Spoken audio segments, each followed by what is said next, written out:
அவர்களின் சத்தத்தை கேளாமல் என் பார்வைக்கு பொல்லாப்பானவை செய்வார்களானால் நானும் அவர்களுக்கு அருள் செய்வேன் என்று சொன்ன நன்மையை செய்யாதபடிக்கு மனம் மாறுவேன். ஆமென். நம்ம எல்லா கண்களை மூடி ஜெபிப்போம். தகப்பன் ஜெபிப்பார். ஆமென். Praise the Lord. Thank you Jesus. Glory Master. Hallelujah. தகப்பனே, இந்த வார்த்தையினுடைய ஆழம் அகலம் நீளம் உயரது ஆண்டவரே. அப்பா, நீ பரிசுத்த ஆவியானவர் பேசுங்கப்பா.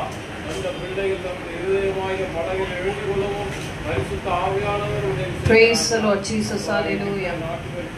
Amen. காரியங்களுக்கும் அர்த்தம் Hallelujah. அந்த அர்த்தமான ரகசியங்களை வெளிப்படுத்திக் கொடுங்க ராஜா. Amen. மகிமை துதி பலி நீங்க எழுதி கொள்ளுங்க. Amen. ஆண்டவராகிய இயேசு கிறிஸ்துவின் நாமத்தில் பிதாவே. ஆமென். ஹalleluya. நல்ல சத்தமா ஒரு ஹalleluya சொல்லுவோம். சிறு பிள்ளைகள் சத்தமா ஒரு ஹalleluya சொல்லுங்க. எப்பொழுதும் பலிபீடத்தை நோக்கி தான் நீங்க உட்காரணும். பலிபீடத்தை நோக்கி தான் உங்க கண்கள் இருக்கணும். சரியா? கர்த்தர் நல்லவர். ஆமென். முதலாவது நாம் 9ஆம் 10ஆம் வசனத்தை நான் வாசிக்கிறேன், கவனிங்க. கட்டுவேன் நாட்டுவேன் என்று ஒரு ஜாதியையும் ஒரு ராஜ்யத்தையும் குறித்து நான் சொல்லுகிறதும் உண்டு. நம்மை தேவன் சந்திக்கும் பொழுது நம்ம எல்லாருக்கும் ஒரு வாக்குத்தத்தம் கொடுத்திருப்பார் இல்லையா? யாரெல்லாம் வாக்குத்தத்தம் ஞாபகம் வச்சிருக்கீங்க? ஆண்டவர் என்னை சந்தித்த பொழுது இந்த வார்த்தைன்னு சொல்லி யாராவது ஒரு 3 பேர் எனக்கு சொல்லுங்க. யாராவது ஒருத்தர் சத்தமா சொல்லுங்க. அம்மா, உங்களுக்கு உன் சந்ததி வானத்தின் நட்சத்திரங்களை போல பெருக பண்ணுவேன்னு சொல்லியிருக்காரு. கரங்களை தட்டுங்க அந்த வார்த்தைக்காக, ஆண்டவருடைய வார்த்தைக்காக. நல்ல உற்சாகமாய் கரங்களை தட்டுவோம். வீட்டுல கரங்க வச்சிருந்தீங்கன்னா பரவாயில்ல, கொண்டு வந்தவங்க எல்லாம் கரங்களை தட்டுங்க நல்லா உற்சாகமாய். உங்களெல்லாம் என்ன பண்ண போறேன், நான் பெரக்கா சபைக்கு அப்படியே மொத்தமா வாரி அள்ளி கொண்டு போய் வாசுகிட்ட கொஞ்சம் பர்மிஷன் கேட்டு கொஞ்சம் ஆராதனைல மட்டும் தூரமா நின்று பாருங்கன்னு கேட்கணும். அங்கெல்லாம் கையெல்லாம் எப்படி இருக்கும், அப்படியே தப்பலா வாசிக்கணும். அப்படியே என்ன கை தட்டுறீங்க நீங்கன்னு எனக்கு தெரியல. சரி, அப்புறமா பேசுறோம். சரி, அடுத்து யாராவது ஒருத்தர் வசனம், உங்களை தேவன் சந்தித்த அந்த வசனத்தை யாராவது சொல்லுங்க. யாராவது ஒருத்தர் சொல்லுங்க. நான் உன்னை ஆசீர்வதித்து உன் பெயரை பெருமைப்படுத்துவேன். சூப்பர். கரங்களை தட்டுவோம், கர்த்தருடைய நாமத்தை மேம்படுத்துவோம். அடுத்து வேற யாரா சொல்லுங்க. வேற யாருக்காவது ஆண்டவர் சந்தித்த நாளில ஒரு வார்த்தை சொல்லுங்க. ஆமென். கர்த்தரை நம்புகிறவனோ அல்லேலூயா. நல்ல கவனிங்க. ஒவ்வொருவருக்கும் தேவன் அவர்களை சந்திக்கும் பொழுது ஒரு வார்த்தையை, ஒரு வசனத்தை நிச்சயமாய் தேவன் அருளி செய்திருப்பார். நாம் ரட்சிக்கப்பட்டு இத்தனை வருஷங்கள் ஆகியும் ஒருவேளை அவைகள் பூரணமாய் நிரம்பாதபடி இருக்கும். அந்த வார்த்தைகள் இன்னும் என்னுடைய குடும்பத்துல நிறைவேறவில்லையே. அப்ப ஆண்டவருக்கு சொல்லுகிறாரு, கட்டுவேன் நாட்டுவேன் என்று ஒரு ஜாதியையும் ஒரு ராஜ்யத்தை குறித்து நான் சொல்லுவதும் உண்டு. அவர்கள் என்ன பண்ணணும், அந்த வார்த்தை நிறைவேறுகிறதுக்கு என் சத்தத்தை கேளாமல், கவனிக்கணும், என் சத்தத்தை கேளாமல் என் பார்வைக்கு பொல்லாப்பானதை செய்வார்களானால் நானும் அவர்களுக்கு அருளி செய்து என்று சொன்ன நன்மை என்ன பண்ணுவேன் சொல்றாரு. உனக்கு வாக்கு தத்தம் பண்ணினவர் நான் தான்ப்பா. ஆனா அந்த வார்த்தை நிறைவேறுகிறதுக்கு நீ என் வார்த்தைக்கு செவி கொடுக்கிறவர்களா இருக்க வேண்டும். அந்த வார்த்தைக்கு அது கிரியை செய்து உன் வாழ்க்கையில அது உன்னுடைய வாழ்க்கையில நிறைவேறுகிறதுக்கு நீ எப்படிப்பட்டவங்களா மாறணும், ஆண்டவருடைய சத்தத்துக்கு செவி கொடுக்கிறவர்களா இருக்க வேண்டும். அப்ப மேல இன்னொன்னு சொல்றாரு, நான் பிடுங்குவேன், இடிப்பேன், அழிப்பேன். அப்படிதான் சொல்லி என்ன பண்றாரு, யோனாவை எங்க அனுப்புறாரு ஆண்டவர்? நினிவேக்கு அனுப்புறாரு. ஆனா அவன் எங்க போறான்? தர்ஷிக்கு போறான். என்ன சொல்லி அனுப்புறாரு? நினிவேக்கு விரோதமாக போய் நீ என்ன பண்ண, என்ன முடிக்கிறீங்க? யோனாவின் புத்தகத்தை சீக்கிரமா எடுங்க. எடுத்தவங்க ஒரு பக்கத்தை சொல்லுங்க, பக்கமே சொல்லுங்க. யோனா தீர்க்கதரிசி புத்தகம் பக்கத்தை சொல்லுங்க. கர்த்தருடைய நாமம் மகிமைப்படுவதாக. விழித்திருங்கள் பிரியமானவர்களே, விழித்திருங்கள். யோனா தீர்க்கதரிசி புத்தகம் 1072 பக்கம். கர்த்தருடைய நாமம் மகிமைப்படுவதாக. 2ஆம் வசனத்தை யாரும் வாசிங்க. நீ எழுந்து நினிவேக்கு போய் அதற்கு என்ன பண்ணணுமா? நல்லா பேசும் சொன்னாரா, விரோதமா பேசும் சொன்னாரா? எப்படி சொல்றாரு பாருங்க. ஏதோ இவரெல்லாம் நம்பவே முடியாது இல்ல, அப்படித்தானே? விரோதமாய் போய் பிரசங்கம் பண்ண. அப்புறம் அதுதான் என் சமூகத்துல வந்து அவருடைய அக்கிரமம் எட்டினபடினால் நீ அவர்களுக்கு விரோதமாக போய் தீர்க்க தரிசனம் சொல்லு சொன்னாரு. செஞ்சாரா? நினிவே அவிழ்த்தார் ஆண்டவரே? கவிழ்த்து போட்டாரா? கவிழ்த்து போட்டாரா? ஏன் பண்ணல? மனம் திரும்பினார்கள். அததான் இங்க சொல்றார் எரேமியா தீர்க்கதரிசியின் மூலமாக, உனக்கு நான் சொன்னின வார்த்தைகளை உனக்கு நான் ஒருவேளை உன்னை நான் இடிப்பேன், உன்னை உடைப்பேன் அப்படின்னு சொல்லுவேன். ஆனால் என் வார்த்தைக்கு நீ செவி கொடுத்து என் சத்தத்துக்கு கவனமாய் செவி கொடுத்து அந்த வழிகளிலே நீ நடந்து வருவாயானால் நான் தீங்கு செய்வேன் என்று சொன்ன அந்த வார்த்தையை விட்டு நான் எப்படி இருப்பேன்? அதான் 8ஆம் வசனத்துல சொல்றார், எரேமியா 18:8, நான் விரோதமாய் பேசின அந்த ஜாதியார் தங்கள் தீங்கை விட்டு திரும்பினால் நானும் அவர்களுக்கு செய்ய நினைத்த தீங்கை செய்யாதபடிக்கு என்ன பண்ணுவேன்? மனம் மாறுவேன். மனம் மாறுவேன். அப்போ அவர் என்னை காண்கிற தேவனாய் இருக்கிறார், என் கிரியைகளை பார்க்கிற தேவனாய் இருக்கிறார். நான் என்ன செயல்படுகிறேன், நான் என்ன பேசுகிறேன், என் வாயின் வார்த்தைகள் எவைகளை தெரிவிக்கிறது, என் இருதயத்தினுடைய எண்ணங்கள் எப்படி இருக்கிறது, நான் அன்றாட நடக்கிற ஒவ்வொரு நடைகளையும் அவர் என்ன பண்றாரு? கவனித்துக் கொண்டே இருக்கிறார். எத்தனை பேர் ஆமேன்னு சொல்றீங்க? அப்ப இதை தெரிஞ்சு எத்தனை பேர் உஷாரா நடக்கிறீங்க ஆண்டவர் சமூகத்துல? ஐயோ இப்படி பேசிட்டோமே, ஐயோ இப்படி நடந்துட்டோமே அப்படின்னு எத்தனை பேர் குத்தப்படுறீங்களோ அவர்கள் தான் பரலோக ராஜ்யத்துக்கு உங்களை பரிசுத்த ஆவியானவர் நடத்தி கொண்டு இருக்கிறார் என்பதற்கு அடையாளமாய் இருக்கிறது. சபையை விட்டு கலைக்கிறதுக்கு ஐயாவை கூப்பிட்டாங்களா, வாங்கய்யா நீங்க ஏன் அவ்வளவு தூரம் போறீங்க அப்படிதான் கேட்டாங்க. எதுக்கு நீங்க பஸ்ஸுக்கு காசு கொடுத்து அவ்வளவு தூரம் போறீங்க? இங்க இருந்து ஒரு 5-6 சாமிங்க இருக்கு. ஆனாலும் என்னாச்சு? எனக்கு தேவனுடைய வார்த்தை வேணும், என்னுடைய ஆத்துமாவுக்கு நல்ல ஒரு நன்மையான ஒரு ஜாக்கிரதையான வார்த்தை வேண்டும் என்று சொல்லி வருகிறார். கர்த்தர் அந்த பிரயாசங்களை பார்க்கிறார், அந்த கிரியைகளை அவர் பார்க்கிறார். பொறுமையோடு காத்திருந்தாருங்க. அவர் இருக்கிற வீட்டுல நீங்க ஒரு 2 நாள் இருக்க மாட்டீங்க, ஒரு நிமிஷம் நிக்க மாட்டீங்க. இன்னைக்கு ஆண்டவர் அந்த வீட்டை பார்ப்ப எனக்கு கண்ணீர் தான் வருது, அவ்வளோ மகிமையாய். நீ பொறுமையோடு அவர் நடத்துகிற பாதைகளை சகித்து வருவாயானால் சீயோனின் சிறையிருப்பை கர்த்தர் திருப்புவது எப்படி இருக்கும்? சொப்பனம் காண்கிறது போல இருக்கும். நம்ம தான் இந்த வீட்டுல இருக்கிறோமா? நம்மளதான் ஆண்டவர் சொந்த வீட்டுல கொண்டு வந்துட்டாரா? எனக்கு தான் இந்த நன்மை நடந்ததா? என் ஜீவனை எடுக்கணும்னு நினைச்சவங்க மத்தியில் நான் தான் நடந்துட்டு இருக்கேனான்ற நினைக்கிற அளவுக்கு ஒரு சொப்பனத்தை போல அவர் நடத்துவார். ஆனால் அவர் உபத்திரவத்தின் பாதையிலே நடத்தும் பொழுது நீ மனரம்யமாய் வரணும். 2 காரியம் ஆண்டவர் சொல்லுகிறாரு, என் ஜனங்களை பார்த்து நான் இடிப்பேன் பிடுங்குவேன் என்று சொன்ன வார்த்தை நான் சொல்லிடுவேன். ஆனா உன் கிரியைகளானது என் பார்வைக்கு செம்மையாய் இருக்கும். ஆனால் இப்ப தெரியுதா யார் மேல பிரச்சனை இருக்கு? ஏன் உன் குடும்பத்துல பிள்ளைகளுக்கு சீக்கிரம் திருமணம் ஆகல? ஏன் நீ சீக்கிரம் வீடு கட்டாதபடி இருக்கிற? ஏன் இன்னும் சிறையிருப்பு மாறாதபடி இருக்கிறது? ஏன் ஆண்டவர் எனக்கு சொன்ன வார்த்தையை அவர் கிரியை செய்யக்கூடாதபடி அவருடைய கரங்கள் கட்டி போட்டிருக்கிறது என்றால் உங்களுடைய கிரியைகள் தான். நீங்கள் செய்கிறது நிமித்தம், தேவனுக்கு நீங்கள் செவிகொடாதது நிமித்தமாகத்தான் அவர் காலதாமதம் பண்ணி அவர் அமைதியாய் காத்திருக்கிறார். நீ சீக்கிரமாய் வருவாயா? என் சித்தத்திற்கு நீ கீழ்ப்படிவாயா? எத்தனை பேர் உள்ள இருக்கிறீங்க? ஒரு அல்லேலூயா சொல்லுங்க. அல்லேலூயா. ஏனென்றால் அவர் வரும்பொழுது எப்படி வரப்போகிறாரா? மத்தேயு சுவிசேஷம் 16ஆம் அதிகாரம் 27ஆம் வசனம் சீக்கிரமாய் வாசிப்போ. அவர் வரும்பொழுது அவர் எப்படி வரப்போகிறாரா? சீக்கிரமாய் வாசிங்க. மத்தேயு சுவிசேஷம் 16:27. மனுஷகுமாரன் தம்முடைய பிதாவின் மகிமை பொருந்தினவராய் எப்படி வரப்போகிறாரு? தம்முடைய தூதரோடு கூட வருவார். ஹalleluya. போதும்பா. ஹalleluya. எந்த மகிமையோடு வரப்போறாரா? பிதாவின் மகிமை. பிதாவினுடைய மகிமை. ஏற்கனவே நம்ம இதை பார்த்திருக்கோம். அந்த சத்தியத்தை பிதா யார்? அன்பில் பூரணமானவர் தான் அவர்.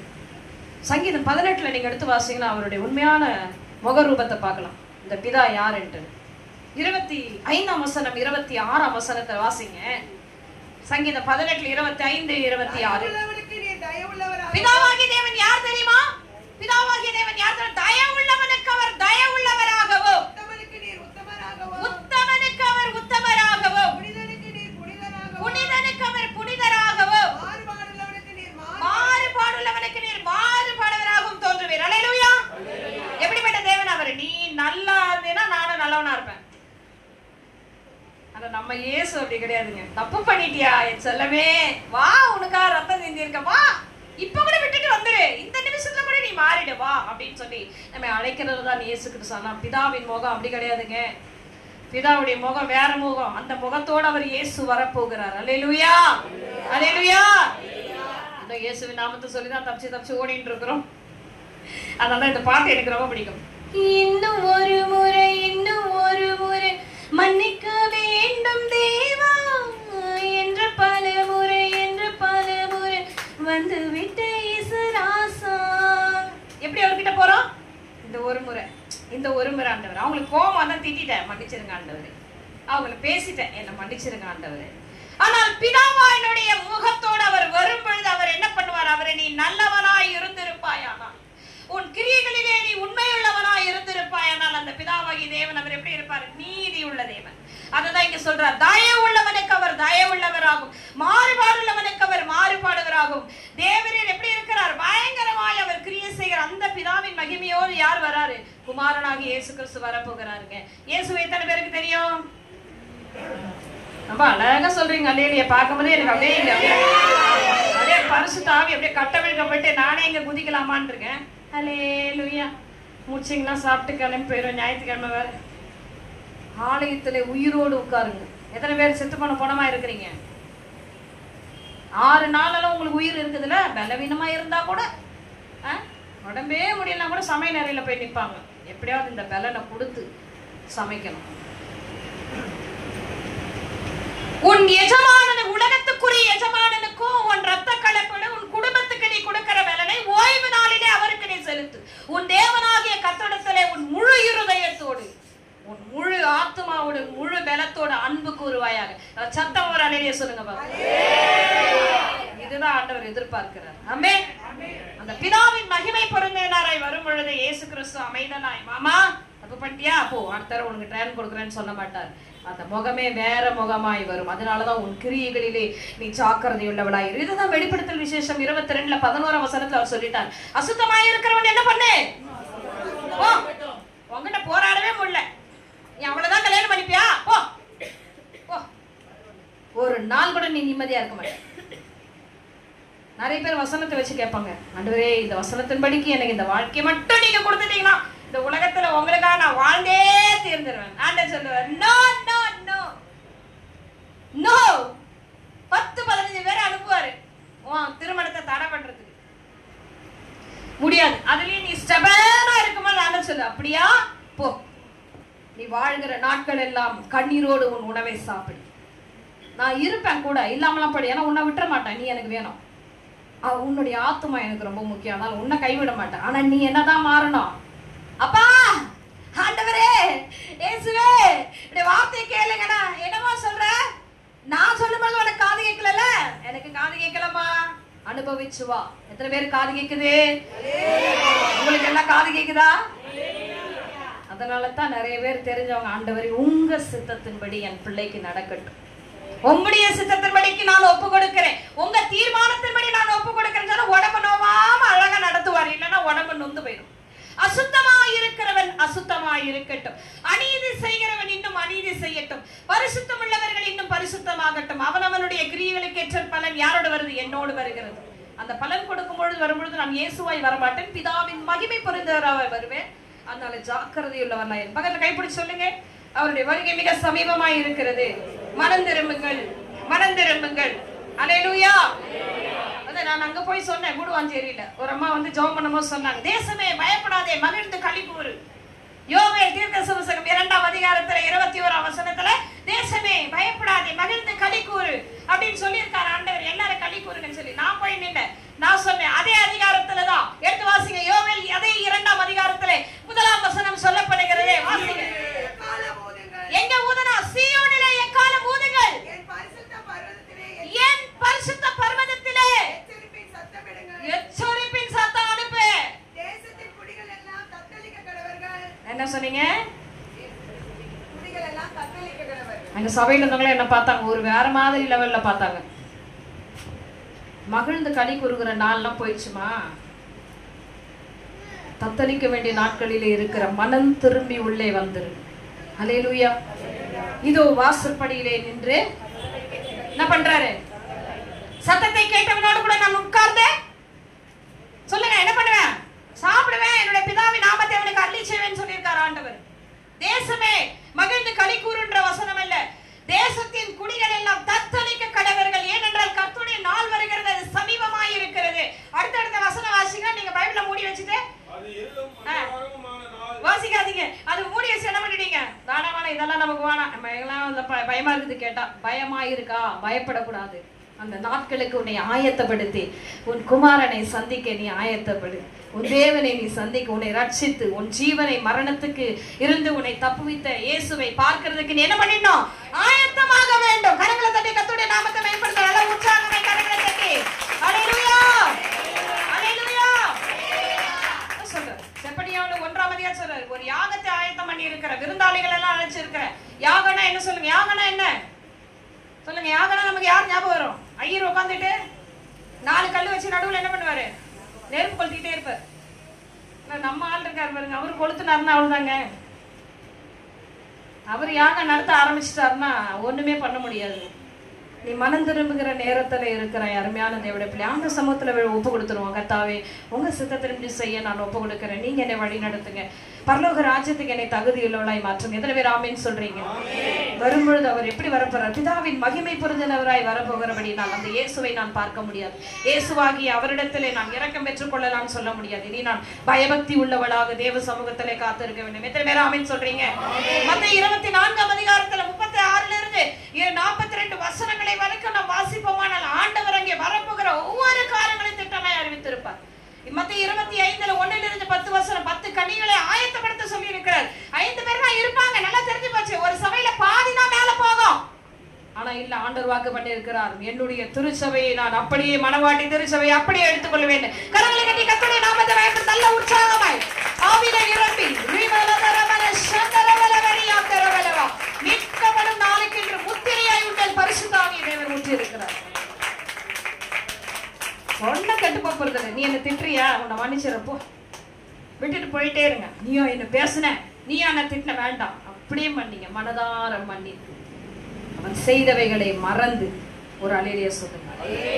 ரொம்ப கஷ்டம் தான், கடப்பாரம் முழுங்குற மாதிரி தான் இருக்கும் மத்தவங்கள நம்ம மன்னிக்கிறது. ஆனால் மன்னிப்போமானால் நான் பரலோக ராஜ்யத்துக்கு ஆயத்தமாகி கொண்டிருக்கிறேன். தேவன் அந்த இருதயத்தை எனக்கு கொடுத்திருக்கிறார். ஆமென் சொல்லுங்க.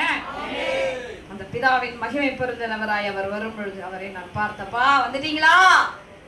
உங்களுக்காக தான்ப்பா இந்த பூமியில நான் இவ்வளோ கஷ்டப்பட்டேன். என் வீடு வாசல் இல்லை, என்னை பகைத்தார்கள், என்னை வெறுமைப்படுத்தினார்கள், என்னை வேதனைப்படுத்தினார்கள், நான் தனிமையா இருந்தேன், என்னை விசாரிக்க யாருமே வரல. நீங்க வந்துட்டீங்களா அப்படின்னு சொல்லி நீ கண்ணீரோடு அவரை வரவேற்கிற ஒரு நாள் சீக்கிரமா இருக்கு பிரியமானவர்களே. தேவன் அதற்காகத்தான் உன்னை இந்த மனவாட்டி திருச்சபையில கொண்டு வந்து உன்னை நிலைநாட்டி வைத்திருக்கிறார். உன் கண்ணீரை அவர் துருத்திலே வைத்திருக்கிறார். ஆமென். உன் கண்ணீரை அவர் துருத்திலே வைத்திருக்கிறார். உன்னை விசாரிக்கும்படியாக சொல்லுவார், உனக்கு இங்க வேண்டாமா? பரலோகத்துல உனக்கு அழகான வீட்டை கட்டி வச்சிருக்கேன். அங்க உன்னை யாரும் திட்டமாட்டாங்க, உன்னை யாரும் கடிந்து கொள்ள. நீ போகணும், என்னை வந்து தரிசிக்கணும், என்னை பாட்டு பாடணும், என்னை ஆராதிக்கணும், என் சமூகத்துல நீ களி கூறணும். ஆனால் அந்த நரகன் ஒண்ணு இருக்கு பாருங்க, பாதாளம் என்று. அக்கினி கடல் எனக்கு வேண்டாம். ஆண்டவருக்காக சகித்து அவர் நடத்துகிற பாதையில மனரம்யமாய் நாம் கடந்து வருவோம். முழங்கால் படிவிடுவோம். எல்லாரும் முழங்கால் படியிடுங்க. ஒருவரும் உட்காரக்கூடாது, எல்லாரும் முழங்கால் படியிட வேண்டும். ஹல்லேலூயா. சூழ்நிலை தெரியாம இல்லப்பா, ஆண்டவருக்கு நல்லா தெரியும். உன் ஜெபத்தை கேட்காதவர் அவர் அல்ல. லாசர் அப்படிதான் வெளியே உட்கார்ந்துருந்தான். ஐஸ்வர்யவான் வீட்டு வாசல்லையே உட்கார்ந்துருக்கான். ஆண்டவர் நினைச்சிருந்தா அவன் ஐஸ்வரனாய் மாத்தி இருக்க முடியும். அவனை சுகவீனத்திலிருந்து பலனாய் மாத்தி இருக்க முடியும். அவன் சரீரத்துல இருக்க பருக்களை எல்லாம் ஆண்டவர் மாத்தி விட்டுக்க முடியும். மேய்ச்சல விழுகிற துணிக்கைகளை பசியாற்ற அவன் ஆசையா இருந்தான். நல்ல சாப்பாடு இல்லை. பிள்ளைகள் எல்லாம் எல்லாரும் முழங்கால் படியிடுங்க, கண்ண மூடுங்க. நிறைய நாட்கள் நமக்கு ஆகாரம் கூட நமக்கு பிடிச்ச ஆகாரம் கிடைக்காது. ஒரு சின்ன பொருள் கூட நமக்கு அது கொடுக்காதபடி நம்மளை வெறுத்து ஒதுக்குவார்கள். பிரியமானவர்களே, உன் கிரியைகளை தேவன் பார்க்கிறார், உன் வேதனைகளை பார்க்கிறார். நீ அவமானப்பட்டு அந்த இடத்தை நீ விட்டு கடந்து வரும் பொழுது உன் கண்ணீரை எல்லாம் அவர் துருத்திலே வைத்திருக்கிறார். நீ மனரம்யத்தோடு வா மகளே. அதுதான் ஆண்டவர் சொல்லுகிறார், நீ மனரம்யத்தோடு வா, உன் கூடவே நான் இருக்கிறேன். தகப்பன் பிள்ளையை தோளின் மேல் சுமக்கிறது போல உன்னை சுமந்து கொண்டு வருகிறேன். இன்னைக்கு நம்ம அதான் தேடுறோம். எனக்காக யாருன்னா பேச வரமாட்டாங்களா? என் இந்த சூழ்நிலைகளை மாற்றுகிறதுக்கு ஒருவரும் வரமாட்டாங்களா? யாரும் வரமாட்டாங்க. கர்த்தர் உன் கூடயே இருக்கிறார். அதை நீ திரும்பி பார் மகளே. உன் பின்னாடியே நிழலாய் அவர் இருக்கிறார். உன் பக்கத்தில் 1000 பேர், உன் வலதுபுறத்தில் 10000 பேர். ஏன் வலதுபுறத்துல 10000 பேர்? அவர் இருக்கிறபடினாலே உன்னை 10000 பேர் உன்னை எதிர்க்க வருவாங்க. 10000 பேர் எதிர்க்க வருவாங்க. ஆனால் அவர் உன் பக்கத்திலே வலது வாரிசுத்திலே இருக்கிறார். தாவீது சொல்லுகிறார், கர்த்தரின் வலது வாரிசுத்திலே இருக்கிறார் ஆண்டவர். அவர் உன் வலது வாரிசுத்திலே இருக்கிறார் மகளே. எத்தனை பேர் இதை உணர்றீங்க? தேவ பிரசன்னம் அவருடைய அன்பின் ஆவி உன்னை ஊற்றப்படுகிறது. நிச்சயமாய் முடிவு உண்டு. உன் நம்பிக்கை வீண் போகாதுன்னு சொல்லி இருக்கிறார். அவர் உன்னை கைவிட மாட்டார். நிச்சயமா அந்த பூமியில உன்னை உயர்த்துவார். துக்கத்தை கண்ட வருஷங்களுக்கு நாட்களுக்கு நிலையாக உன்னை மகிழ பண்ணுவார். பொறுமையோடு இருக்கணும், சகித்து வரணும். அவர் சொல்லாதபடிக்கு, அவர் எனக்கு அனுமதிக்காதபடி வாழ்க்கையில் எதுவும் நடக்கல என்ற அந்த முடிவுக்குள்ள நீ வரணும் மகளே. ஹல்லேலூயா. எல்லாரும் கரங்களை உயர்த்து, 2 கரங்களை உயர்த்து தகப்பனுடைய சமூகத்தில் ஒப்பு கொடுப்போம். வருகை மிக சமீபமாய் இருக்கு என் தெய்வமே. அப்பா, ஆமாண்டவரே, ஆமாண்டவரே, நீர் ஆரம்பத்துல கொடுத்த வார்த்தைகள் இன்றைக்கு நிறைவேற்றப்படாததற்கான காரணம் நாங்கதான். எங்களை சீர்படுத்திக் கொள்ள, உமக்குள்ளே சிறப்படுத்திக் கொள்ள எங்களை வழி நடத்துங்க ஆவியானவரே. எங்களை வழி நடத்துங்க ஆவி. எத்தனை பேர் கேட்கிறீங்க ஆண்டோட சமூகத்துல? எத்தனை பேர் ஆண்டோட சமூகத்துல உடைந்து கேட்கிறீங்க? ஆண்டவருடைய விண்ணப்பத்துக்கு சத்தத்துக்கு அவர் செவி கொடுத்து கொண்டு இருக்கிறார். கேளுங்க, கேளுங்க, ஆண்டோடைய சமூகத்துல கேளுங்க. எனக்கு வாக்கு பண்ணினதை நிறைவேற்றுங்கப்பா. எனக்கு ஒரே காரியம் தான், என் கூட இருக்கிறீங்க என்பதை வெளிப்படுத்துங்க, அது போதும். கேளுங்க, மனவாடி திருச்சபையை இதுதான் நீங்க கேட்கணும். என் கூட நீங்க இருக்கிறீங்க என்பதை வெளிப்படுத்துங்க ஆண்டவரே, அது போதும். என் சத்துருவிடத்துல எனக்கு நியாயம் செய்வீரோ செய்ய மாட்டீரோ எனக்கு அது வேண்டாம்ப்பா. என் கூட நீங்க இருக்கிறீங்க என்பது எனக்கு வேணும் ஆண்டவரே. இதோ அவருடைய மகிமையின் பிரசன்னம் விண்ணப்பத்தின் சத்தத்துக்கு செவி கொடுத்து இதோ உன் சிறையிருப்பை மாற்றும்படி ஆவியானவர் மத்தியிலே அசைவாடி கொண்டிருக்கிறார் என் மகனே. இதோ நீ கரங்களை தட்டி அவர் வைத்திருக்கிற நன்மைகளை நீ சுதந்திரித்துக் கொள், சுதந்திரித்துக் கொள். கர்த்தரும் சத்துருக்களை சந்திக்கிறார். உன் நீதியை வெளிச்சத்தை போலவும் உன் நியாயத்தை பட்ட பகலை போல விளங்க பண்ணுகிற தேவன். மனரமியத்தோடு நீ கடந்து வந்த பாதைகளை அவர் பார்க்கிறார். Thank you holy spirit. நன்றி செலுத்துகிறோம் ஆவியானவர். நன்றி அப்பா, உமக்கு நன்றி அப்பா. ஆமென். Praise the Lord, praise the Lord. தகப்பனார் அப்படியே நமக்காக செபிப்பார். Praise the Lord. Jesus, thank you master. Subha, मैं तुझे करूँ राजा. Yes master, hallelujah. नंदवरे.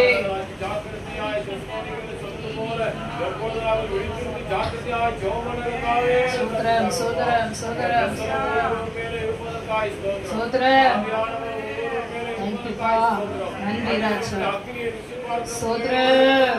Ribaladara bala shandara bala bari bala bari kala dura bala bo. Rudala dara riyandura bala bo. Thank you Holy Master. Thank you Lord Jesus, Holy Spirit. Nandi pa. Amen. Andavare. Thank you pa. Sodram pa. Jesus, thank you Holy Spirit. Hallelujah. Sotranavare, sotranavare, sotranavare. Amen. இந்த வரட்டும் ஐயா, உட வார்த்தை குணமாக்கி அழிவுக்கு தப்புவிக்கட்டும் ராஜா. ஆமென், ஆமென். நம்ம யாவரும் எழுந்து நின்று கர்த்தருக்கு காணிக்கை படைத்து நாம் ஜெபத்தை முடிப்போம். கர்த்தர் நல்லவர். நமக்கு இருக்கிற உடன்படிக்கையாரோட மனைவி வந்து ஒரு பாடலை பாடி ஜெபிப்பார். Praise the lord. ஜோசுவா வந்து காணிக்கைக்கு ஜெபம் பண்ணுவோம்.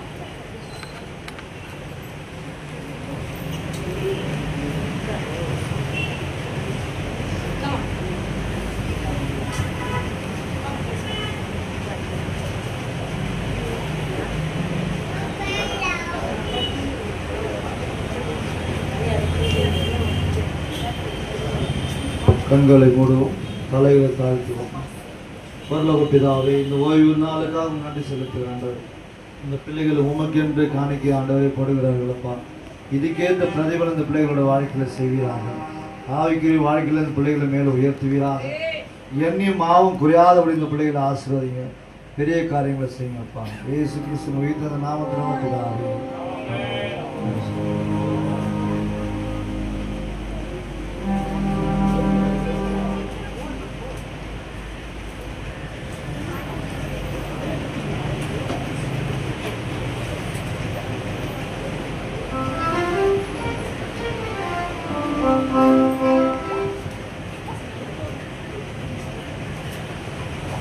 Praise the Lord.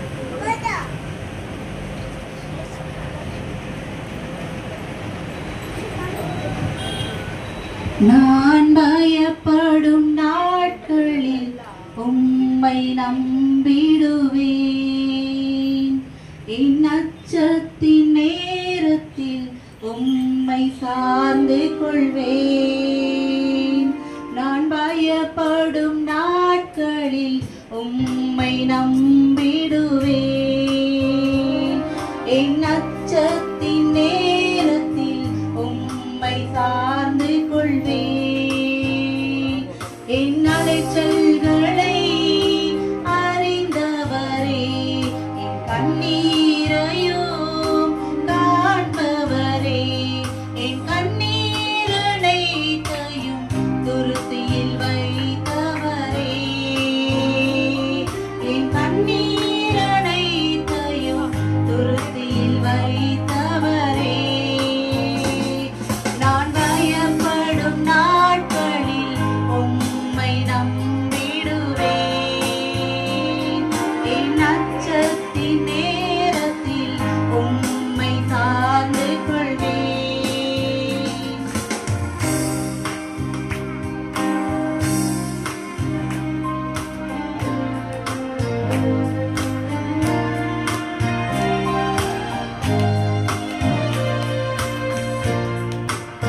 Praise the Lord. கரங்களை தட்டி கர்த்தருடைய நாமத்தை மேம்படுத்துவோம்.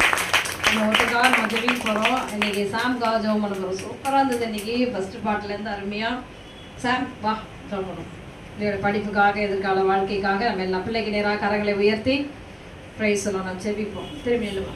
ஹalleluya. சர்வ வல்லமையுள்ள எங்கள் தேவனாகிய கர்த்தாவே, இந்த நாளிலே உம்முடைய மகனை மகிமையாய் அருமையாய் இனிமையாய் உம்முடைய ஆராதனை நீர் பயன்படுத்தின கிருபைக்காய் நன்றி அப்பா. ஆண்டவரே உமக்கு நன்றி. ஒவ்வொரு நாளும் உடைய கிருபை இறக்க தயவு இந்த பிள்ளை மேல் இருக்கட்டும் ஐயா. பெற்றார்களை நான் கேட்கும் பொழுது எந்த காணிக்கையும் வேண்டாம், பிள்ளை ஆண்டவருக்காக அவன் வந்து செய்யட்டும்னு சொல்லி அப்பா உம்முடைய நாமத்தை மகிமைப்படுத்துகிற அந்த பெற்றார்களை கர்த்தர் ஆசீர்வதிங்க ஆண்டவரே. நாட்களிலே ஆண்டவரே இப்படிப்பட்டவர்களை காண்கிறது அரிது தகப்பனே. உங்க நாமத்தை மகிமைப்படுத்துகிற பிள்ளைகளை நீர் மகிமைப்படுத்துங்க ஆண்டவரே. சாமோடு கூட இருங்க. ஜெரேமியா சாம நீங்க ஆசீர்வதிங்க. படிப்பின் காரியங்கள்ல பரிசுத்தத்துல நிலைத்திருந்து உமக்கென்று ஒரு சாட்சியா இருக்கட்டும். இன்னும் உங்க வழியிலே நடத்துங்க. இந்த ஆலயத்துக்கு வருகிறவனுடைய வருகையின் சத்தத்தை கேட்டு பிள்ளை எச்சரிப்பாய் அநேகருக்கு ஆண்டவர் ஒரு ஜீவனுள்ள சாட்சியை கத்த நிறுத்துங்கப்பா. வீட்டிலையும் நீங்க ஆசீர்வதிங்க. பிள்ளை நிமித்தமா இந்த குடும்பத்தாரை ஆண்டவர் எங்களுக்கு நீங்க வெளிப்படுத்தின கிருபைக்காக நன்றி ஆண்டவரே. தொடர்ந்து பெரிய காரியங்களை செய்யுங்க. இல்ல சுகவல ஜீவன் ஆரோக்கியத்தை கொடுத்து வழி நடத்துங்க, ஆசீர்வதிங்க. பிள்ளைக்காக கரங்களை தட்டி கர்த்தருடைய நாமத்தை மேம்படுத்தலாமா? ஆமென் ஆமென் ஆமென். God bless you. கரங்களை உயர்த்தி பிதாவாகிய தேவனை ஸ்தோத்திரம் பண்ணுவோம். நான் சத்தமாய் சொல்லுவோம். ஆண்டவராகிய இயேசு கிறிஸ்துவை ஸ்தோத்திரம் பண்ணுவோம். ஸ்தோத்திரம் ஸ்தோத்திரம் ஸ்தோத்திரம் ஸ்தோத்திரம். பரிசுத்த ஆவியானவரை ஸ்தோத்திரம் பண்ணுவோம். சேர்ந்து சொல்லுவோம். என் ஆத்துமாவே கர்த்தரை ஸ்தோத்திரி, என் முழுமே பரிசுத்த நாமத்தை ஸ்தோத்திரி. என் ஆத்துமாவே கர்த்தரை ஸ்தோத்திரி, அவர் செய்த சகல உபகாரங்களை மறவாதே. நம் ஆண்டவராகிய இயேசு கிறிஸ்துவினுடைய கிருபையும் பிதாவாகிய தேவனுடைய அன்பு பரிசுத்த ஆவியானவருடைய அந்யோன்ய ஐக்கிய சந்தோஷ சமாதானம் நம் அனைவரோடும் தேவனுடைய வருகை மட்டும் இன்றும் என்றும் சதா காலங்களிலும் தங்கி இருப்பதாக. ஆமென். ஹalleluya ஹalleluya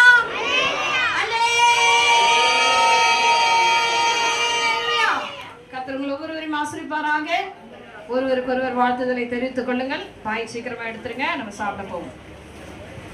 முதல்ல எல்லாரும் ஆகாரம் புசிச்சிருங்க, அப்புறமா நம்ம ஜெபம் பண்ணிக்கலாம்.